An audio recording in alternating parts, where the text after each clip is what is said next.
Hello sir. Hello madam. Sir मेरी income 5 lakh से ज़्यादा आ रही है और मेरे ऊपर टैक्स बन रहा है, तो क्या मुझे टैक्स देना पड़ेगा? मैं चाहती हूँ कैसे भी करके बस आप मेरा ये टैक्स जो है वो सेव कर दें और मुझे ना देना पड़े।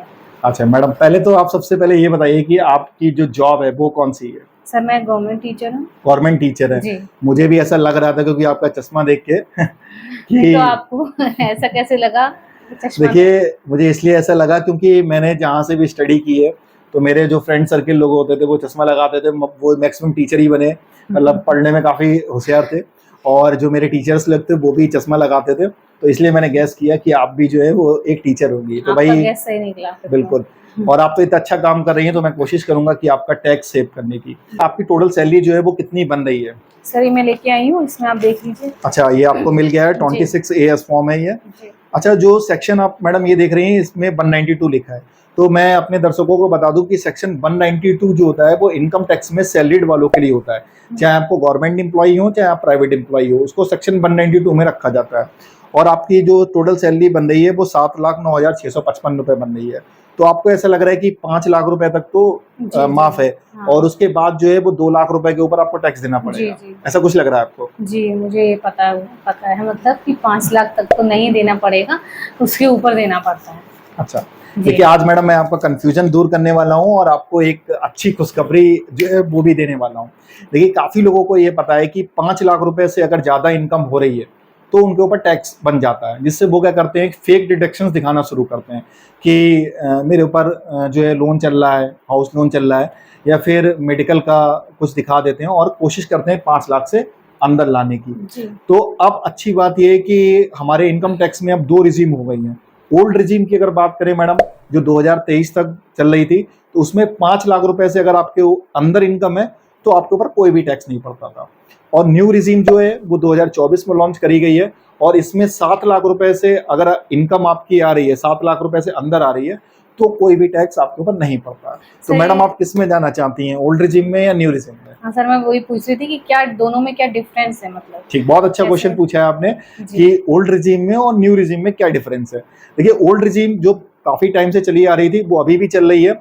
ओल्ड रिजीम में क्या है कि अगर आपके पास डिडक्शन ज्यादा है, जैसे कि जी। आपका हाउस लोन चल रहा है, आपने कोई टर्म इंश्योरेंस ले रखा है, या फिर आपके पास कोई मेडिकल है, या फिर कोई आपके पास HRA है, या फिर कोई आपका पैसा NPS में कटता है, तो आप ओल्ड रिजीम में जा सकते हो। आपको देखना पड़ेगा कि मेरे पास डिडक्शन ज्यादा है, तो ऐसा कुछ आपका हाउस लोन वगैरह चल रहा है या नहीं चल रहा है? No sir. अच्छा, हाउस लोन नहीं चल रहा है आपको, तो आपके लिए बेहतर कौन सी होगी, तो न्यू रिजीम होगी। न्यू रिजीम में क्या है कि अगर आपकी इनकम 7 लाख रुपए तक है तो आपके ऊपर कोई भी टैक्स नहीं बनेगा। तो क्लियर हो गया मैडम आपको?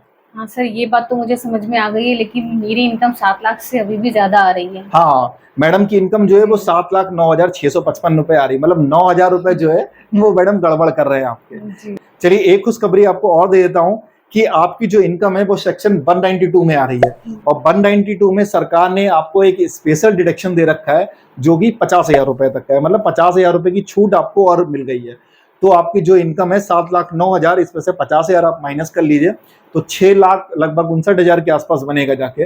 अब आपकी इनकम जो है वो 7 लाख से नीचे आ गई है। लेकिन ये सेक्शन जो है, स्टैंडर्ड डिडक्शन जो मिलती है 50,000 रुपए की, ये केवल सैलरीड वालों के लिए है। भाई बिजनेस वाले इसको नहीं ले सकते हैं। बिजनेस वाले सोचे कि भाई मुझे भी 50,000 रुपए की मिलेगी, तो नहीं, ये सेक्शन 192 में जिनकी इनकम आती है, मतलब सैलरीड इनकम आती है, चाहे वो गवर्नमेंट एम्प्लॉई हो चाहे प्राइवेट एम्प्लॉई हो, अगर कोई बिजनेसमैन है तो उसको नहीं मिलेगी। तो मैडम आपको 50,000 रुपए की डिडक्शन और मिल गई है, तो अब आपकी इनकम हो गई लगभग 6.5 लाख के या 6,60,000 के आसपास। तो अब आपके ऊपर कोई भी टैक्स नहीं बन रहा है, और बिल्कुल हम लोगों ने जो भी इनकम टैक्स के रूल्स है उसके अकॉर्डिंग मैं आपका ITR फाइल करूंगा। आपको कभी भी कोई नोटिस देखने को भी नहीं मिलेगा, आराम से, कोई भी दिक्कत आपको नहीं होगी। कुछ लोग क्या करते हैं जानबूझ के, सर मेरे पास आते हैं कि सर मेरा जो है वो ज्यादा डिडक्शन दिखा दो, जबकि उनके पास कोई डिडक्शंस है नहीं, ना उनके पास होम लोन है ना कोई टर्म इंश्योरेंस है, फिर भी जबरदस्ती कहते हैं। तो मैं साफ मना कर देता हूं कि भाई आपको फ्यूचर में जो है आगे जाके आपको नोटिस आ सकता है इनकम टैक्स का। मैं तो नहीं फाइल करने वाला हूं, क्योंकि मैं अपने देश के बारे में बहुत सोचता हूं। क्योंकि अगर टैक्स बन रहा है तो प्लीज आप पे करिए, क्योंकि सरकार के पास जितना टैक्स जमा होगा उससे हमारे देश की जो फोर्सेस हैं उनको सैलरी दी जाती है, और आगे हमारे देश को ज़्यादा बेनिफिट होगा, अच्छी योजनाएं चलेंगी। और भाई मैं देश के साथ हूँ भाई, जो भी जिनका भी टैक्स बनता है मैं कहता हूँ पे करो भाई सरकार को। आप कमाओ भी अच्छा और सरकार को पे करो। तो मैडम आपके मन में शायद ये चल रहा था कि मुझे टैक्स ना पे करना पड़े या बचा लूँ मैं, तो मैडम आप जो भी फ्यूचर में आप गवर्नमेंट एम्प्लॉई, आपका डीए भी बढ़ेगा, आपका इंक्रीज होगा, प्रमोशन होगा आपका, तो जो भी आपके ऊपर टैक्स बने तो आप ईमानदारी से उसको पे कर दीजिए, जिससे आपका कंट्रीब्यूट हो जाए देश में। जी, बिल्कुल सर। सबसे पहले तो थैंक यू कि आपने मुझे इतने अच्छे से समझाया जी। कि भाई 7 लाख तक मुझे अब नहीं देना पड़ेगा, और एक्स्ट्रा डिडक्शन भी बताई, और इस बारे में भी कि भाई टैक्स पे करना कितना ज़रूरी है हम लोगों के लिए। तो बिल्कुल फ्यूचर में अगर मेरी सैलरी ज़्यादा बनती है, टैक्सेबल अमाउंट बनता है, तो मैं ज़रूर पे करूँगी। हाँ बिल्कुल, बहुत बहुत धन्यवाद मैडम आपका कि चलो मैंने मैडम को जो है कन्विंस किया कि वो अपना फ्यूचर में जो टैक्स बनेगा तो ज़रूर आप पे करें, और अपनी जितने भी स्टाफ है आप सबसे कहिएगा कि अगर जेन्युइन तरीके से सरकार अगर आपको डिडक्शन दे रही है तो बिल्कुल लीजिए, अगर आपके ऊपर टैक्स बन रहा है तो उसको मतलब गलत तरीके से उसको कम करने की कोशिश मत कीजिए, क्योंकि जिससे हमारा देश नहीं तो काफ़ी पीछे हो जाएगा, और देश है तभी हम लोग हैं।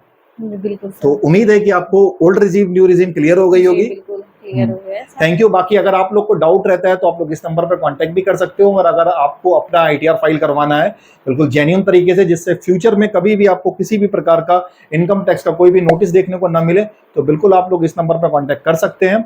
मिलता हूं नेक्स्ट वीडियो में। Thank you.